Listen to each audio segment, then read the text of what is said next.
Okay, welcome everybody. Can everybody see the screen okay? Because I'm aware I've just put recording on and it's asked for permissions off people. So just give me a quick thumbs up.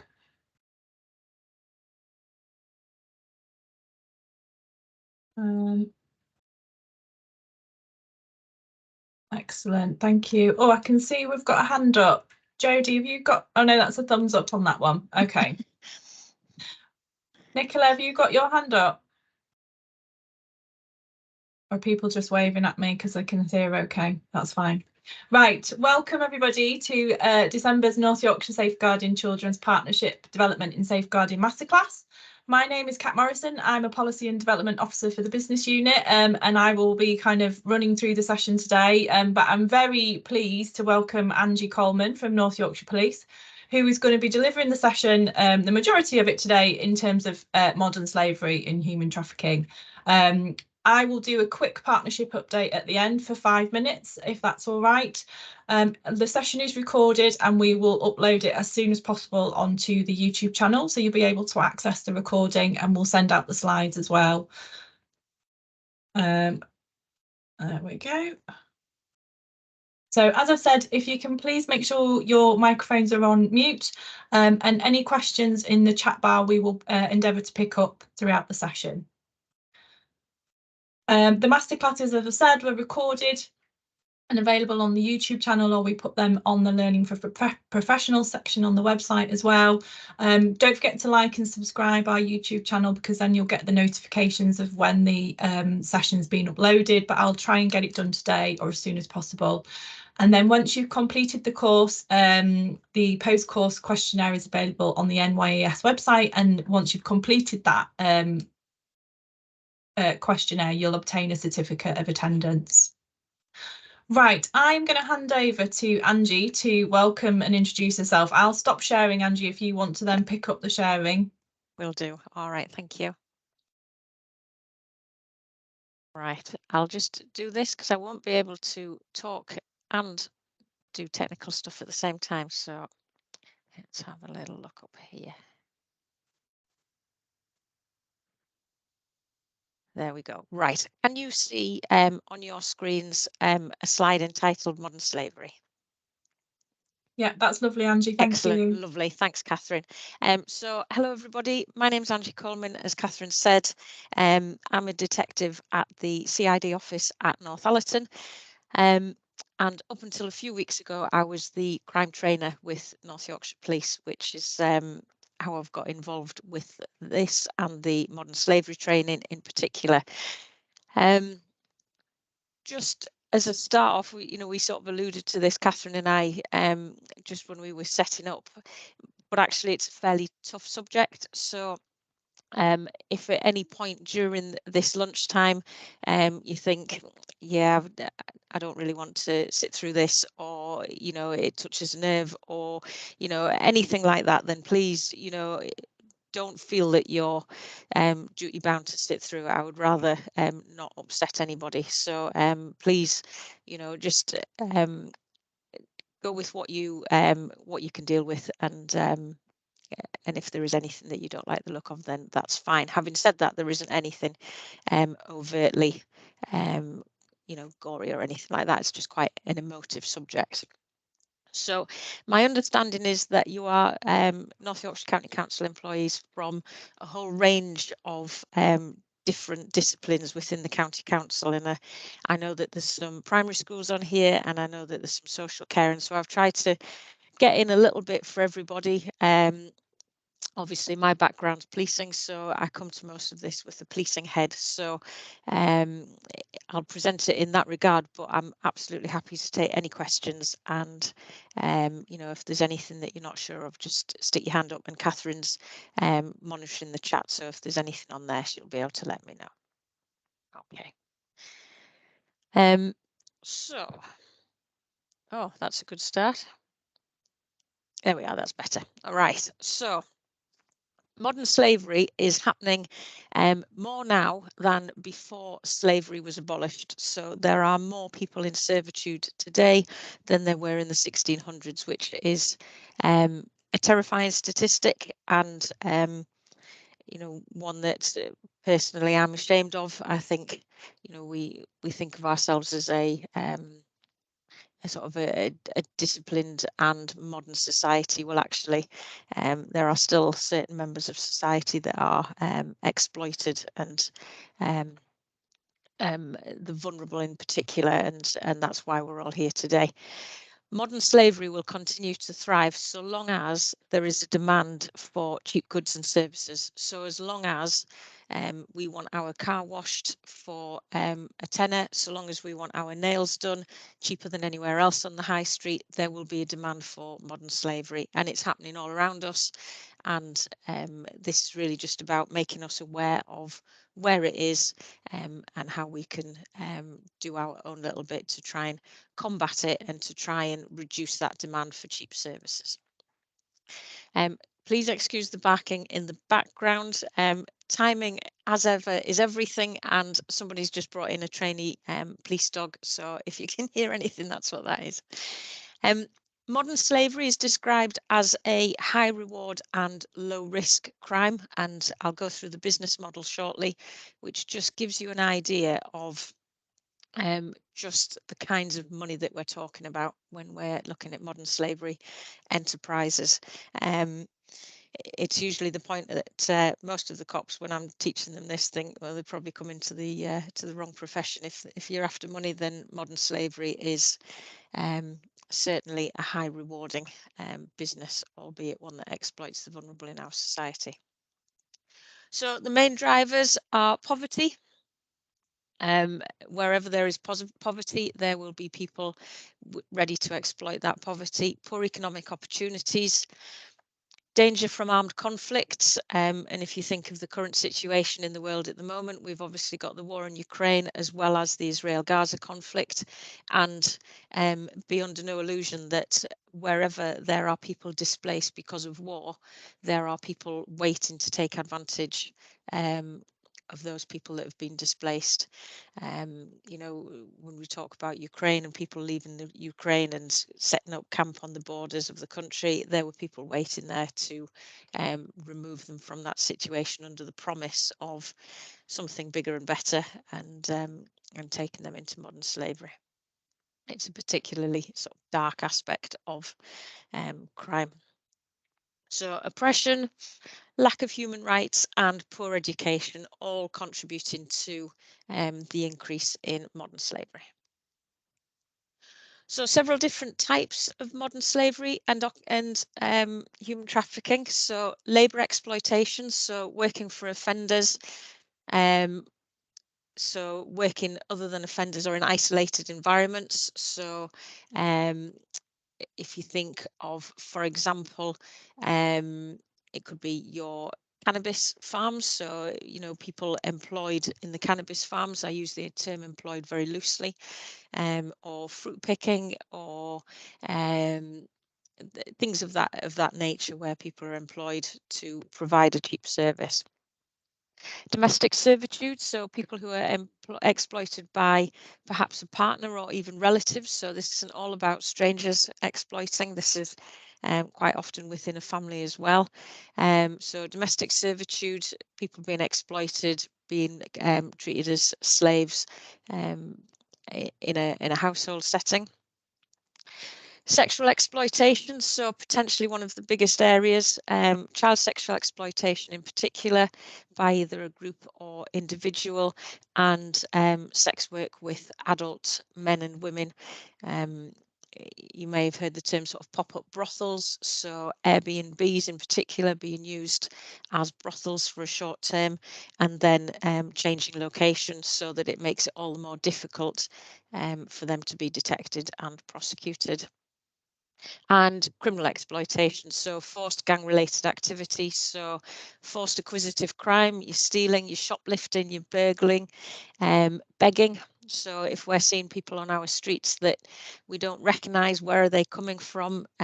Is it that they are new to the area and they are living there and begging there, or is it that they're being bussed in on a morning by a criminal gang, and they're being made to beg for the full day before getting picked up later on that night?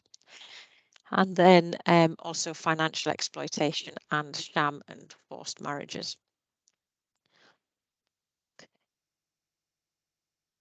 So some of the locations that our victims might be encountered, I've mentioned a couple, but some of the more obvious ones, the car washers, is still a big problem. Even today, even with our better knowledge of modern slavery, car wash is still a real issue. Restaurants and takeaways, nail bars, travellers' sites, factories, brothels, private dwellings, if we're looking at the domestic servitude aspect of that, farms, especially if we're looking for cheap labour to pick fruit and vegetables, without getting political. Since we came out of the EU, the number of workers that were coming here legally to pick fruit and to pick vegetables has dropped off considerably. So there is still a huge demand there that's not being fulfilled by legal means. Cannabis farms, I mentioned, care homes. There was an inquiry done not very long ago across in Scarborough where exactly that was happening. Vegetable picking, the fishing industry. You may recall some years ago the cockle picking disaster at Morecambe Bay, where a number of people were picking cockles at Morecambe Bay, where the tide comes in incredibly quickly. They were part of a modern slavery gang, and they were just left to perish. It wasn't that so much that they drowned, they were left to perish, and the gangmasters cleared off, and a number of people died.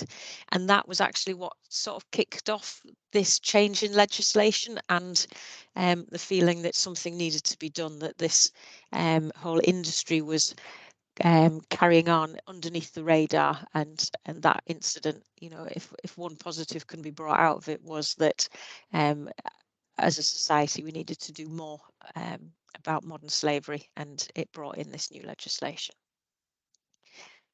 Building sites, cleaning companies, employment agencies, which is an interesting one. So quite often gangs will plant somebody in an employment agency who speaks the language of wherever they're bringing in their exploited people from.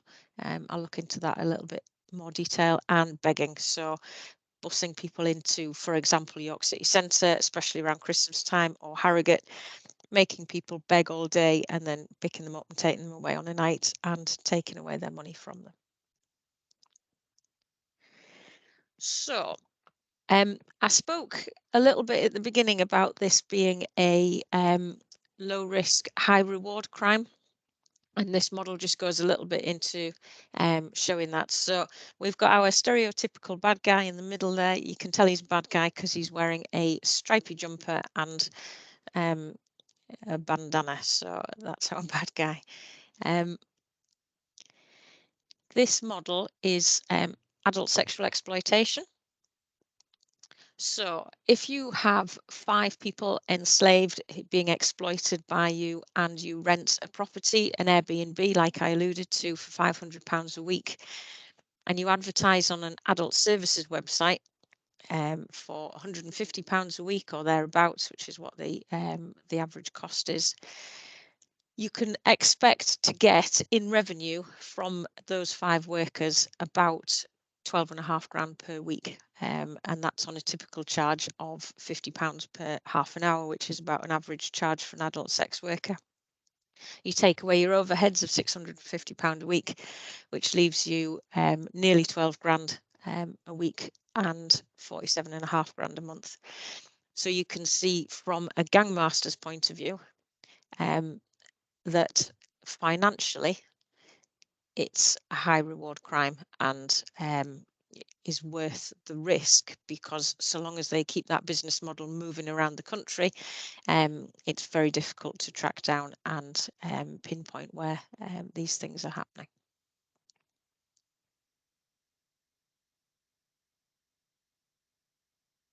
Okay, any questions so far? Nothing in the chat, Angie. Lovely, thank you, Catherine. Either a stunned silence or everybody's pondering what they might do with 47.5 grand a month. So, why is it important for us? So these photographs to the right of that slide are local. So the top one comes from a guy who was running a bed factory in West Yorkshire, just over the border from us. These were the conditions where his workers were staying. So as you might expect, he was working in a bed factory, so at least they had mattresses. But I think there was about half a dozen of them in a tiny room, so bunk beds plus 2 mattresses that also went on the floor. And you'll note there's not a huge amount in the way of personal possessions there. He was also the guy on the front screen, the guy that was showing off the cash that he had with the dodgy pink wall behind him. So it's important for us. It'd be better if there we go, that works. So obviously the human cost is first and foremost in what we do, and that's our driver for everything that we will do in the place. The economic cost is estimated to be somewhere between 3.3 and 4.3 billion pounds to the UK economy, and that is looking at the cost of police involvement, cost to the health service, taxes that are lost because clearly these people aren't being employed properly, and victim services. So it's a huge cost to the UK economy. It's one of the policing priorities for the Home Office and Serious Organised Crime Plan, and it's one of the 3 vulnerability threats for the National Crime Agency. So it's very much being driven by the UK government, and there's a big focus on awareness and detection of modern slavery and human trafficking from our point of view. But we can't do that alone, and that's why it's really important that all agencies are engaged and involved with that. Okay, so I'll just share a different screen. So this is just a little video that really helps to demonstrate the business model for modern slavery, human trafficking. I'll share that screen, and please shout up if you can't hear it. Catherine will let me know, I think, fairly quickly.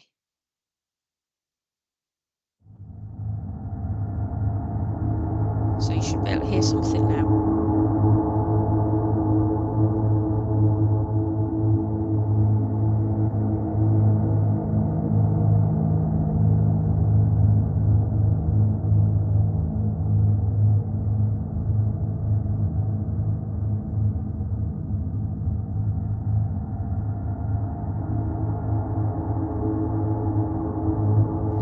Hello, good morning, or labas rytas, as I say in my country. My name is not important. I would like to talk to you about recruiting. This is easy. There are so many people who want to come to the UK for a better life. So we go to big market squares outside the prisons, the homeless shelters, and drug rehabilitation centers that treat mental illnesses. In Lithuania, the average wage for a farm worker is about €325 a month. I promise £250 per week wages, accommodation and transport, and plenty of work. We call our workers horses because that's what they are. One horse can make loads of money. We know the families they come from, so we can always go back to someone at home if we get a problem with them. I get a worker, usually desperate, not well educated, no English. I tell them I have work for them in the UK. I don't usually specify what work. Some ask if they can be carpenters because they're qualified. I just agree, and then when they get to the UK, it's too late. I charge them £150 for the bus to get to the UK.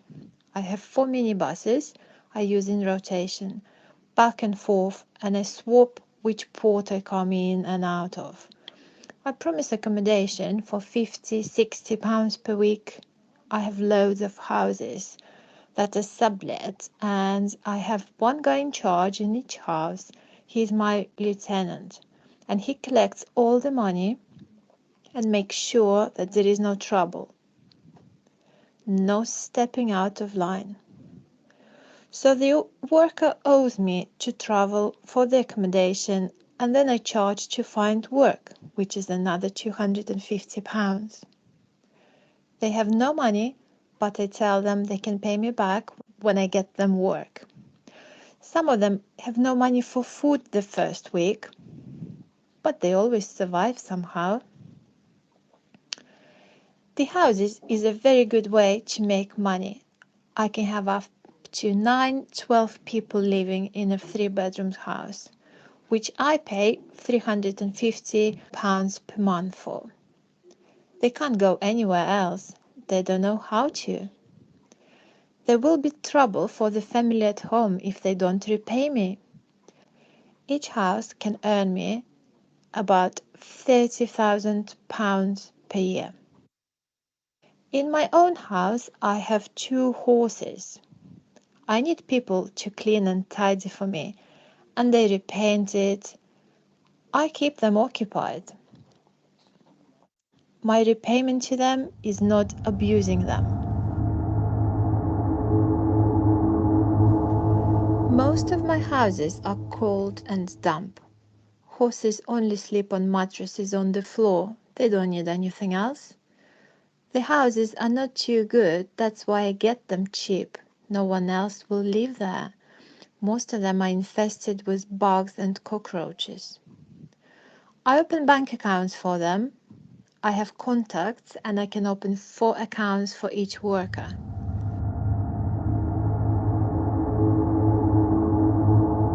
When the workers get paid, I go to the houses, or my other relatives go to the bank machines and withdraw their money. I pay the workers up to £20 per week. Some have run away. It's damage limitations, you expect some to run. But they owe me money, I don't ever forget, so when they get caught, their life won't be worth living, and that of any relatives. You see, if they have money, they will waste it buying drink. There are loads of charities that will feed them, and all the restaurants throw away food, and the supermarkets in the big bins at the back of the shops. I like to keep them moving. Without telling them, I will get them to pack and I move them to another part of the country. I get them another job and they owe me another £250.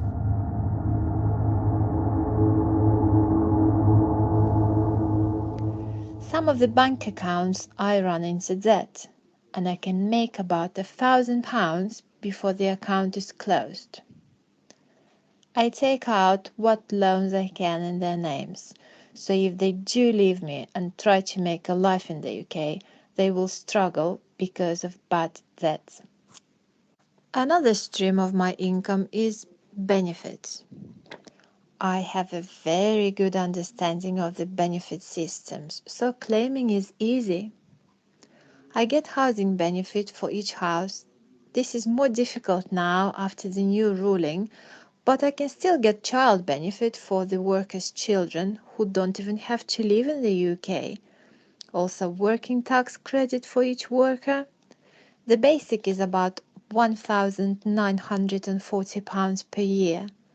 You just have to play the system.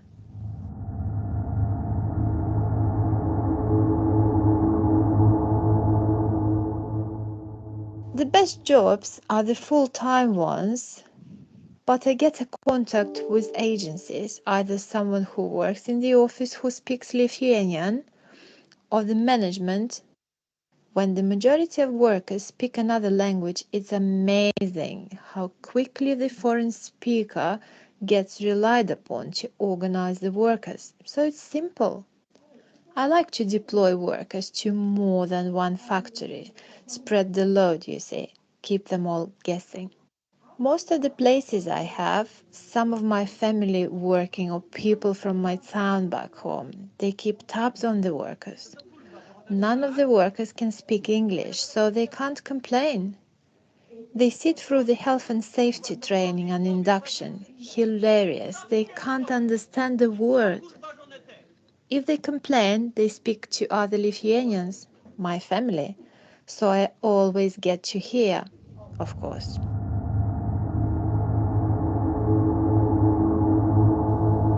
The family at the factory have their own scams going on, you know, for cigarettes or booze in exchange for shifts.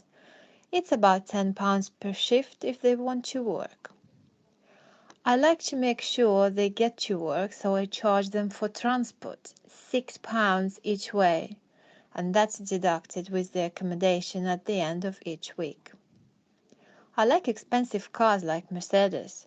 I buy my cars in Germany and use workers' names for vehicle and insurance, so it's not struck back to me. There are good fiddles to be had on insurance claims.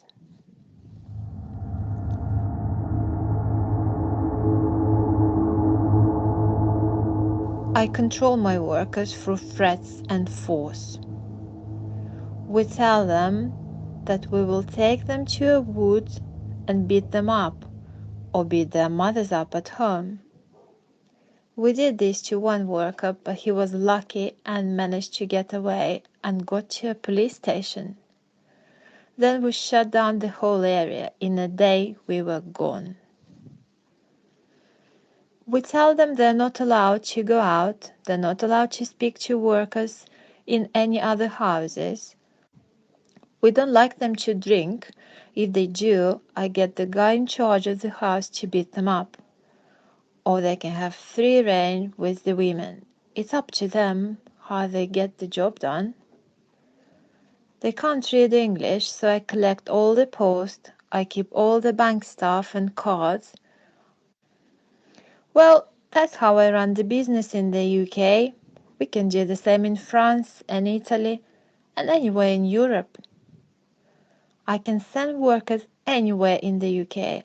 I can always sell them on, which costs about £200 and increases the debt of the workers, so it will be a long-term commitment. They are hardworking and it's at no cost to you. It only takes a phone call and I can do the rest.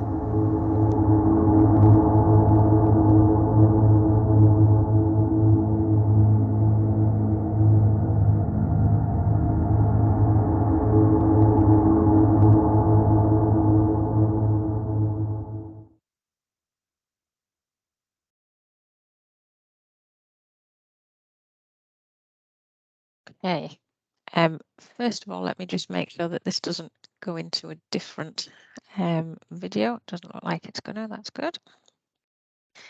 Is everybody all right after that? I think it's quite an emotional video. That might just be me. So, any issues, then do please just shout up. So I've seen Leanne's put on there. Yeah, absolutely, Leanne. What is this world? Absolutely, it's yeah, shocking is a good word, Angela. It's terrifying, and I think that video goes some way into showing just how desperate that situation is. I'll talk in a moment about some of the ways that are used, but it is a hard watch. Absolutely, it is. The very fact that they're referred to as animals and not people, you know, they refer to them as the horses. That whole human level is absolutely removed, and it's just a business for the gang masters. And make no mistake, you know, the people that are running these schemes, these, you know, they are intelligent business people. They are clever at what they do, which makes it so successful, which means that we have to work all the harder to try and combat it. So it is a really hard watch.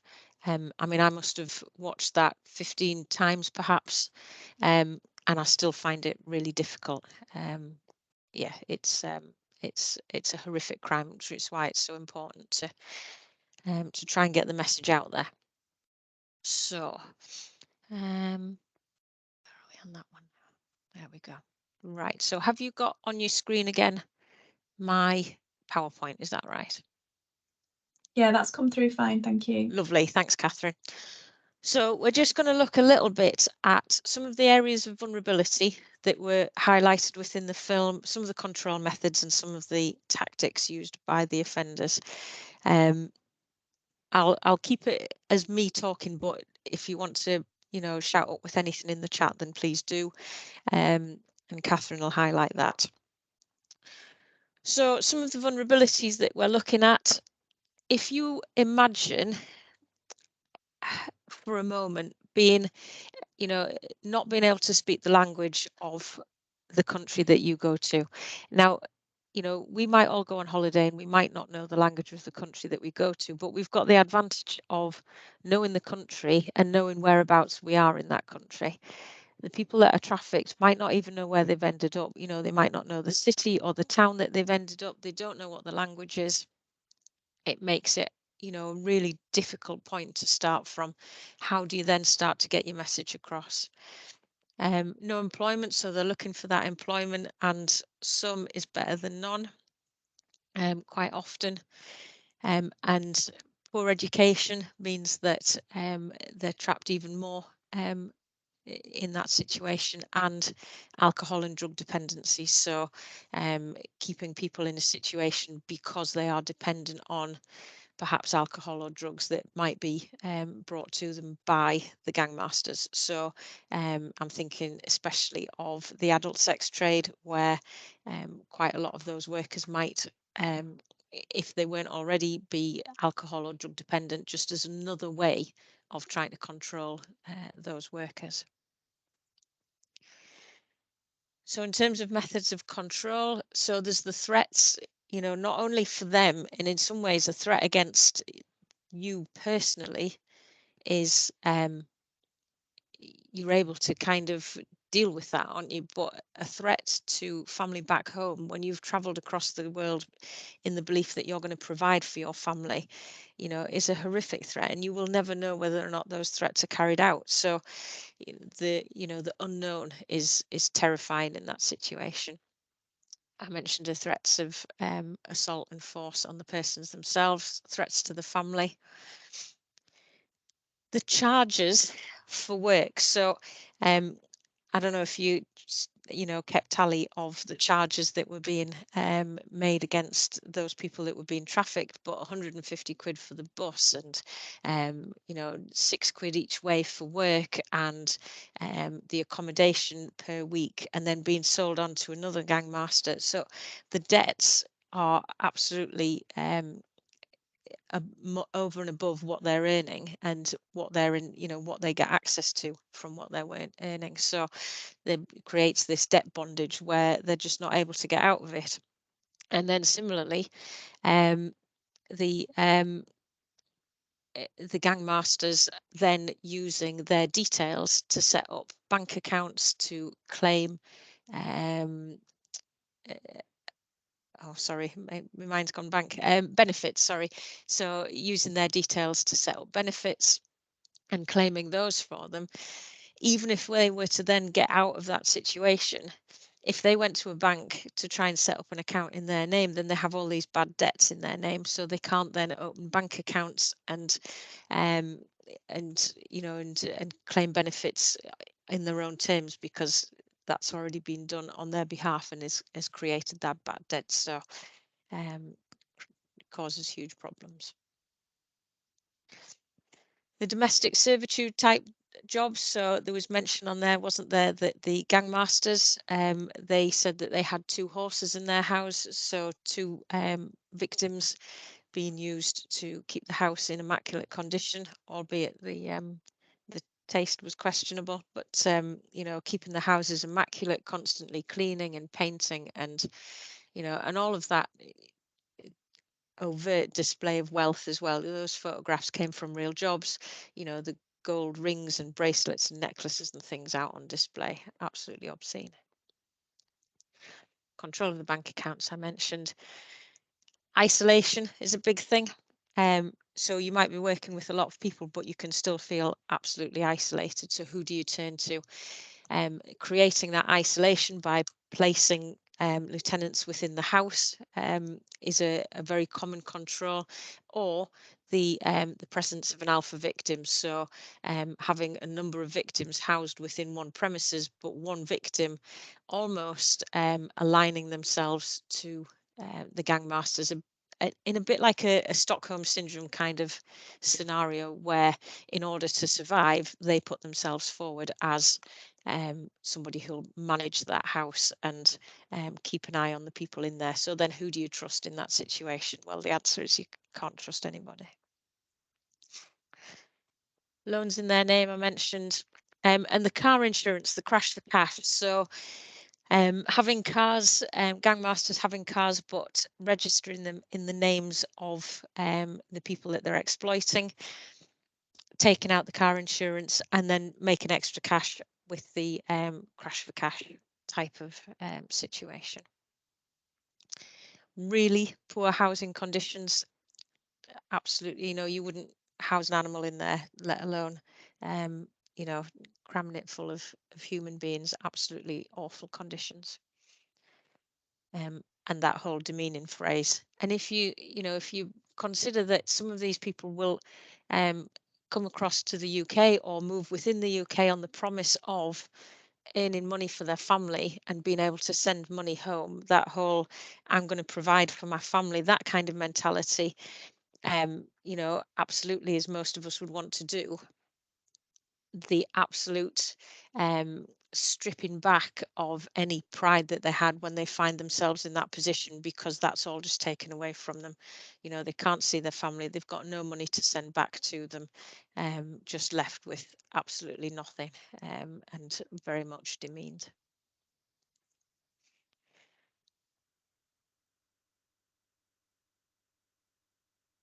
So some of the tactics used by the offenders. So these people, as I said, are not daft. They are bright people, and they have successful businesses, for want of a better phrase, because they are good at what they do. So, they won't use the same channels into the UK. They will swap ports, they'll swap modes of transport. So they might bring some people across on a ferry, they might bring some people in the back of a lorry, they might fly across with some people. So there are all different ways of getting people trafficked into the UK. And similarly, there are all different ways of trafficking people across the UK. So this doesn't have to be from abroad. This might be a drugs gang in Liverpool saying, right, we want to supply heroin into Harrogate. We think there's an untapped market there. We're going to send little Johnny on a train into Harrogate town centre. The same applies. It's still that offence of human trafficking. It doesn't have to be outside of the UK. I mentioned the use of a lieutenant in the house or an alpha victim. Using the recruitment companies as enablers, so having somebody embedded within that recruitment company who can speak the language. If you're running a recruitment company, what a gift that would be for somebody to say, oh, well, actually, I'm fluent in, I don't know, for example, Albanian. I can speak to these people and I can get a number of people to fill those vacancies.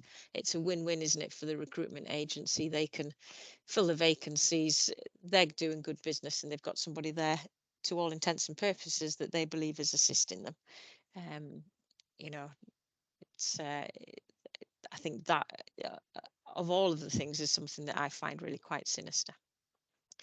Moving around as soon as they think there's a chance that they've been rumbled. You saw the guy trying to get help in the shop. That'll be it. If there's a sniff of the fact that they might be being detected, they'll be off and gone out of the area, which is one of the things that makes it so difficult to keep track of and to detect. Abusing the benefit systems, houses with multi-occupancy, and recruiting from homeless shelters. So in the UK, we have a real issue with recruiting by all sorts of organisations, not just this kind of situation, but extremist groups. Homeless shelters are targeted by all sorts of people in order to recruit for whatever particular cause. So over lockdown, for example, we had a big issue with extreme right-wing groups targeting homeless shelters and setting up white-only food banks. We have an issue with gang masters exploiting homeless shelters, promises of a better life, earning money, a roof over your head. It's a very tempting promise and, too good to be true, one might suggest. Okay. So I won't do this to death because I think we've covered it in most of the different areas, but just a couple of things on there that we haven't covered. If somebody's immigration status is questionable, if they have come into the UK illegally and they find themselves or they've been brought into modern slavery, how likely is it that they're going to go to the authorities to report what's happening to them? They're in an absolutely catch-22 situation, because if they go to the authorities, then they've got a chance of being deported back to wherever it was, they sought refuge from. So that's a real big issue that is difficult to try and overcome. Mentioned the others, lack of family support. Quite often people will come on their own because they're thinking that they're going to supply for their family back home, or they might come from a family background that isn't supportive, and so that support's just not there. Poor mental health and learning impairments as well will be exploited, and previous convictions. If you think how difficult it is to get employment with previous convictions, then it could be that you're tempted into a world where somebody wants to offer you employment without asking any questions in that regard, and then find yourself trapped in that modern slavery. Okay.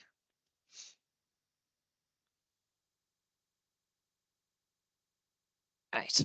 So, any questions so far, just while I pause? No, I think we're all right. Thanks, Angie. Lovely. Thanks, Catherine.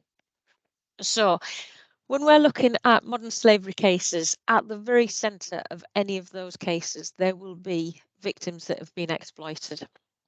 And they'll have been exploited quite often because of a vulnerability. We've talked about a number of vulnerabilities. The exploiters will hone in on those vulnerabilities, and they will do everything that they can to exploit them. And what we need to do as police and partner agencies is embrace those vulnerabilities and recognise that this is by no means an easy crime to solve or detect, and sometimes the very best that we might hope for is removing somebody from that situation. We really need to embrace the vulnerabilities of our victims and find out what it is that's is it that vulnerability that has caused them to be exploited, and start from that direction. Victims can be approached in all sorts of means. For this, it might be face-to-face. So, for example, in the case of the camps where people are being displaced from their hometowns, or it might be via social media, exploiting people into thinking that they're going to have a better life in the UK. The control we saw in the video, the control is exerted in all sorts of different ways. I think we've spoken through a lot of these: the intimidation, the use of force, blackmail, depending on what they feel they know of the victim. Fear of authorities is a really big one, because if you come from a country outside the UK, or indeed if you come from somewhere in the UK where you've not had good experiences with the police, it doesn't take a huge amount of drip feeding from your exploiters for you to believe that the police in the UK are just like the police where you've come from. So, are they going to assault you if you approach them? Are they going to believe you? Are they going to lock you up and throw away the key? Are they going to deport you back to where you came from? It's very easy for the exploiters to tell the victims what they want them to believe of the police. And if you come from a country where the police rule by force rather than by consent, then why wouldn't you think that it was the same in the UK? Why would you believe that the police would want to sit down and listen to them and safeguard them?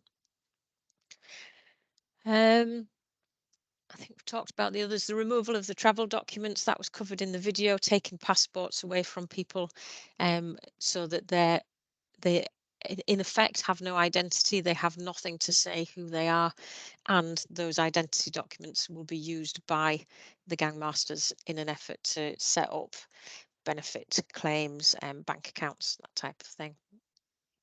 We talked about the debt bondage.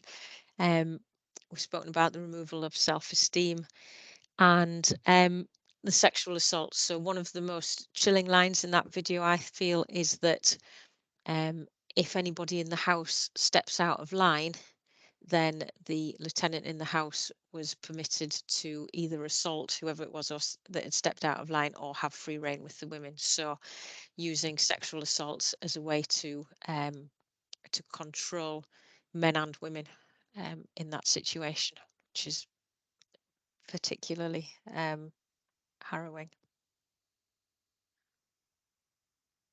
So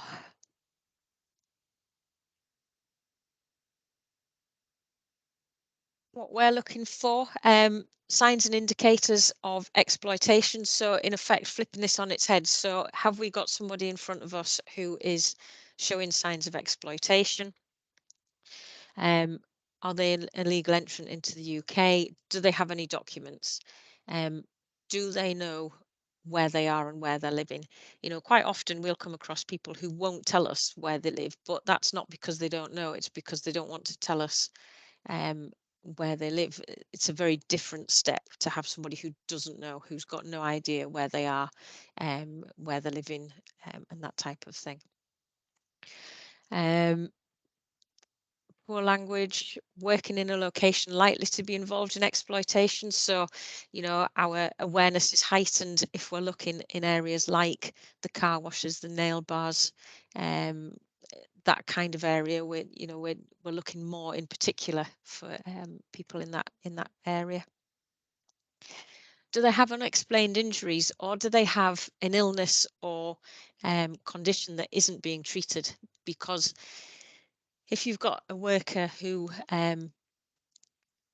needs treatment, for example, but they're in effect under the radar and they're not registered anywhere, then they're not going to be able to seek medical help from a GP or the hospital or help from a dentist. Have we got somebody in front of us who has got an injury that's unexplained, or have they got something that has clearly not been treated, and why is that? That's what we need to be thinking. Okay.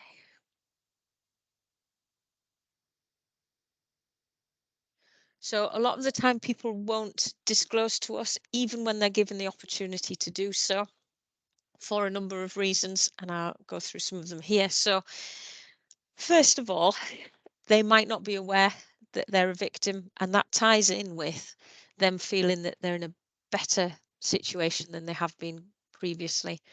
So people might be, you know, moved between gangmasters or exploiters, and they might feel that actually where they are now isn't as bad as where they were 6 months ago, which is heartbreaking, but they nevertheless might feel that they're in a better position, and so they might not feel that they're a victim, or they might feel that they want to stay in that situation. They might not be aware that help is available, especially if they've come in from outside the UK or they've been brainwashed by their exploiters. The language barriers I mentioned, that control over their movements. So if they're sleeping in one location and then they're piled onto a minibus and they're taken to a factory where they do a 12-hour shift, and then they're back on the minibus back to that location, where is the opportunity there for them to speak to anybody about their situation? It's not like they're able to go out on a night and, you know, and move freely. And you know, you saw in that video, the guy just wanted to buy a loaf of bread, and yet he's accompanied by one of the gangmasters. So there just isn't that opportunity to be able to speak to somebody. If you know that you're involved in a criminal activity, do you then go to the police and say, this is what I've been doing. I've been shoplifting, but I'm part of a gang and I can't get away from it, knowing that the police are likely, or certainly in your mind, are likely to look at the shoplifting and treat that person as a criminal. Juju, which is a witchcraft from West Africa, is a really powerful way of controlling people, effectively saying that if they step out of line, then there might be a curse put upon their family, and that's a very powerful way of controlling people. Self-blame, you know, how have I got myself into this mess? Well, it's not them that's got themselves into this mess. They've been exploited by somebody else. But quite often we will look to blame ourselves before we blame the offenders, won't we? So that kind of, you know, tied up with the stigma of being controlled by somebody else. Is that something that, you know, that you want to try and tackle? Stockholm syndrome I mentioned, as I did with the presence of an alpha victim.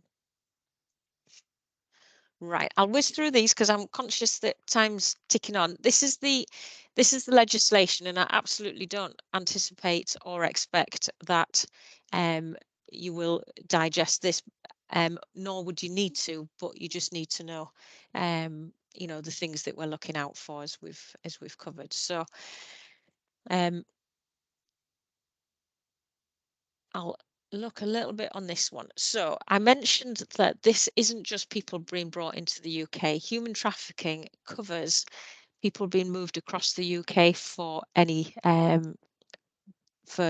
with a view to that person being exploited. So, you know, if we're thinking about the county lines type of drug supply setup where you've got somebody in a city. So in our area, for example, where we're working, you know, if you think of a town like Harrogate, we get huge numbers of kids in particular being sent into Harrogate, either on the train or being driven across to deal drugs, and they are generally younger kids, what are quite often referred to as clean skins because they don't have previous convictions. They're unknown to the police. They might be unknown to social care.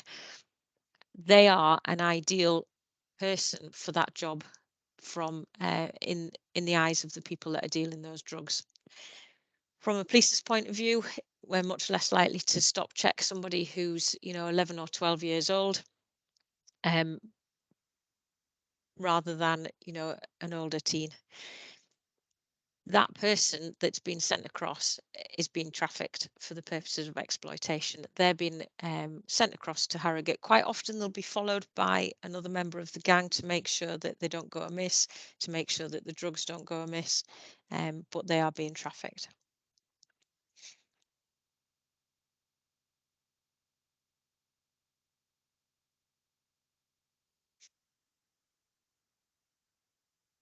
So, here we go. So victim exploitation is a person if any one of the following applies. So if they're a victim of slavery, servitude, forced or compulsory labour, Part 1 of the Sexual Offences Act, which is broadly speaking all of the serious sexual offences, or they're being exploited for the removal of organs. Now, up until fairly recently, certainly in the last 6 months, I was able to say, that's all right. In the UK, we've never had a conviction for somebody being exploited for the removal of organs.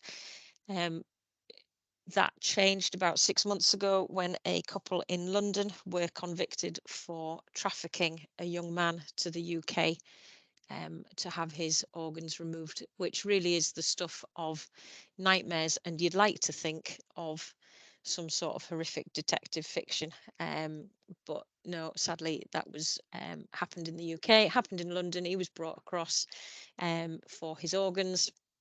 His organs that they were after were removed and turned out not to be a compatible match, and he was effectively kicked out onto the streets of London and was discovered by police officers and told his tale. So yep, and if a person is regarded as being subjected to force, threats or deception if they're induced to provide services of any kind, provide somebody with benefits, or to enable another person to acquire benefits of any kind. Right, I won't go through that because it'll be on the PowerPoint that I can send across, and I'll whiz through the NRM because you'll be all back off to your day jobs in a moment. So how do we detect this as a country? How do we detect it as a county? Right, so in North Yorkshire, we are in a really lucky position. Nationally, they have what they call the National Referral Mechanism, and we have that across North Yorkshire as well. So it's a referral mechanism for sending potential victims of modern slavery to make sure they get the appropriate support. It's a form that's completed, and it's submitted to the government, and they make a decision on the information on that form whether or not they think somebody is likely to be a victim of modern slavery or human trafficking. A decision's made, and that's sent back to the person that submitted it. That's an interim assessment that's made quite quickly, and then a more in-depth investigation is made, and that can take up to 2 years. So as you can imagine, that's a long time. In North Yorkshire, we've got a pilot scheme that's running, which is absolutely fabulous. It cuts down that time in deciding whether or not somebody is a victim of modern slavery or human trafficking massively. So the pilot group, they meet once a month, and they decide on the information that they've been given whether or not they think that somebody is a victim of modern slavery or human trafficking. And that cuts down the time that decision is made massively. And the benefit of that is that if somebody is regarded as being a victim of modern slavery or human trafficking, then a whole load of avenues open up to them and a whole load of support. So the government have appointed, it's currently the Salvation Army, to provide support of victims of modern slavery and human trafficking. And they're fabulous in terms of helping those people get back on their feet, helping them financially in terms of setting up their own bank accounts, trying to get over all of the issues that have been caused, getting them into housing so that they can stand on their own 2 feet. We all have a duty to notify. So police and social care are 2 of the specified public authorities that are required by law to notify the Home Office about any potential victims of modern slavery that we might encounter. So police, we would submit an NRM, a National Referral Mechanism, and that would complete our duty to notify. In social care, it's a little bit different. I'll just tab across. There we go. So the process for social care is slightly different. So we should be submitting, so social care should be submitting a pre-screen, can it talk now? A pre-screen request to the panel so that they can make a decision and discuss the requirements and the threshold for the referral. That's done on,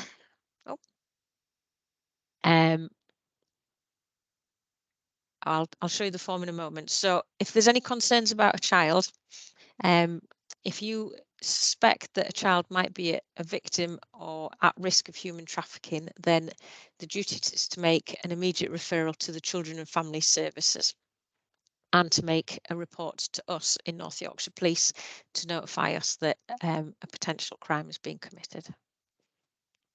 If it's an adult, then we need to be considering whether or not that individual has care and support needs and raise a safeguarding concern and consider the wider public interest. So are there other people at risk? Does the adult lack mental capacity to consent, and is it in their best interests to put that referral in? Is the adult subject to coercion or control to the extent that they're unable to give that consent? And is it in the adult's vital interests to prevent serious harm or distress, or worse, loss of life? So, members of the public, there's a number on there. Professionals within the County Council should use the universal referral form for children, or if it's an adult, the online safeguarding concern for adults. Now, I've got a copy of that. If you just bear with me, I'll show you. Catherine might be able to advise me better. Is this fairly easily accessible on your systems, Catherine? Yeah, what I'll do is when the session's finished, I will send out the PowerPoint, but I'll also send all the links to the relevant forms, because we've got some really good 1-minute guides around kind of submitting NRMs Perfect. and what you were doing if you were worried. So I'll pop it all together in a pack, and partners will get that. Smashing. That's great. Thank you for that. Yeah, it was the 1-minute guide that I was reading through last night, and it's really very straightforward, isn't it? It's excellent. Okay.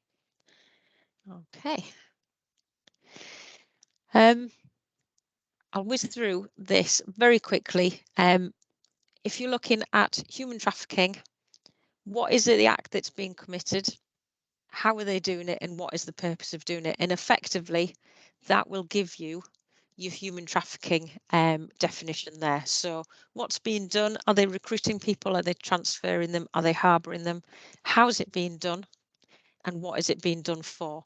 So is it sexual exploitation, forced labour, for example? If you can outline that on your referral, that'll go a huge way into evidencing your concerns. Right. I'm really conscious of time. People are having to leave, and I'm about there. Are there any questions in terms of what I've covered? Just one in the chat, Angie, from Jodie. She's mentioned if there's anywhere to gain data on numbers affected in our area. I don't have access to them, but I can find out and I can send them across to you. Okay, thank you. Even if we just, it's always helpful to kind of have a bit of a contextualised picture of what it looks like in North Yorkshire. Absolutely, yeah. I can tell you that our exploitation team are flat out. Now that's not data, but they've had to double in size of late because of the demand, and there's certainly, you know, a lot of work out there for them, and you know, and they're a great team, really good team. Cheryl Quinn heads that up. She's spot on, really good. Okay, thank you so much for that. You're Angie, very welcome. I'll keep an eye on the chat. I'm aware that we've run over, but I've just explained to people in the chat. I'll keep recording the session, and you can catch up the last 5 minutes if people have had to dash off away from their lunch break. But for me, just a massive thank you. That was such an informative session, and you know, even as someone who is embedded in kind of the world of modern slavery and human trafficking, stuff like this is so insightful. And you know, that video I've not seen before, and very hard hitting, and certainly one that we'll be sharing across the partnership, because it really gets that message across. Those of you that can stay with me for the last 2 minutes or so, I'm just going to share with you some very quick business unit partnership updates. Just in relation to a new resource that I've just added onto the website, we've got a new 7-point briefing. So this shares some learning from a case of child T, and the importance of using interpreters to ensure parents know how to recognise if their child's health is deteriorating and what action to take. So that's been put up as a news blog on our website, and you can access it on the Learning for Professionals page. Another big one for us in the business unit is we have just released our Safeguarding Children Partnership annual report. So this report is a testament to our unwavering commitment to ensuring the safety and well-being of children and young people in North Yorkshire. In a world where children face evolving challenges and uncertainties, our role as a Safeguarding Partnership is more crucial than ever. This report is more than a complication of statistics and achievements. It's a reflection of our collective determination and the incredible work carried out by the board and our partners and the communities we serve. So it offers a real comprehensive overview of our activities and our accesses and the challenges that we've encountered as we start to plan for our future. Throughout this report, you'll find insights into the collaborative efforts that have enabled us to create a safer and more nurturing environment for children and young people in our county. So it's on the website. You can scan the QR if you need it, and as always, as a partnership, we want to hear from you. So if you read it and you think there's comments that you want to share, I've popped the email on the bottom of the slide. Upcoming masterclasses, again, you can scan the QR and we've got the link for the YouTube channel as well. You've got me for the January one as well. We're going to be doing an update on our multi-agency child exploitation and giving you an hour. I'm aware we've done some training on some of our processes and some work on disruption. So I'm going to do a little bit more of a focus on some of the trauma-informed practice around exploitation, and hopefully we'll have some of our partner agencies to come in and explain some of the supportive work that they offer to our victims as well. In February, we've got a Learning from the Lado Masterclass, and coming up in March, Counter-Terrorism Local Profile. As always, if you as a partner agency are identifying a learning need or a gap, please get in touch and we will endeavour to put on a masterclass to cover that. Finally, scan on there if you can access all the information in relation to our website. And you've got our social media links there as well.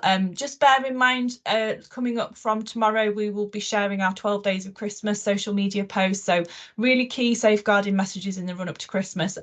Please feel free to kind of promote and share those amongst your teams. And then finally, from me and from everyone at North Yorkshire Safeguarding Children Partnership, I'm aware it's a bit early in December, but it may be the last time we see you before the new year. We wish you all a very merry and safe Christmas and happy new year, and we will see you for more masterclasses in 2024. Thank you very much.